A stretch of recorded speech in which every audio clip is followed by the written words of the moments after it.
Everyone has probably heard about diabetes at this point, a chronic disease in which you have too much glucose or sugar in your blood. There are several different causes for this, but what most of us don't realize is that prediabetes is a related condition all its own that scientists are just now learning more about. We're now joined with New Hampshire Public Health Director Dr. Jose Montero. Thanks for being with us today, Doctor. We appreciate that. Can you tell us here in our monthly checkup, first of all, what are the different types of diabetes and who in particular is at risk for prediabetes?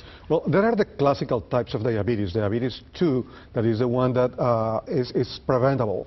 And we have diabetes type 1 that usually starts in childhood, where we don't produce enough insulin. And we have current science doesn't tell us yet how we can prevent that. Then is diabetes that presents in women who are pregnant. And then is prediabetes, that it is an abnormal level of glucose that may lead to diabetes down the road.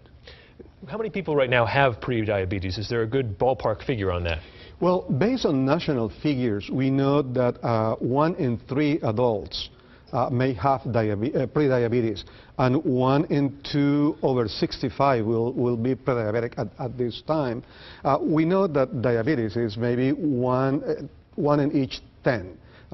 So you see the clear progression there. Mm-hmm. If someone gets diagnosed with prediabetes, what should they do or what can they do to perhaps turn things around? There are 2 things. We need to look at who will be diagnosed with prediabetes.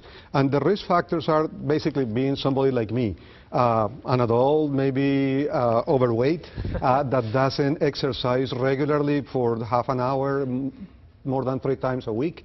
Certainly people who is 45 or older, people who women who have been pregnant, or people with Hispanic descent. That's the group that has the risk. But when you look at the risk, it clearly tells you that if you are not properly eating healthy or you are not physically active, those are the risk factors. So targeting those is what is going to help us to prevent prediabetes.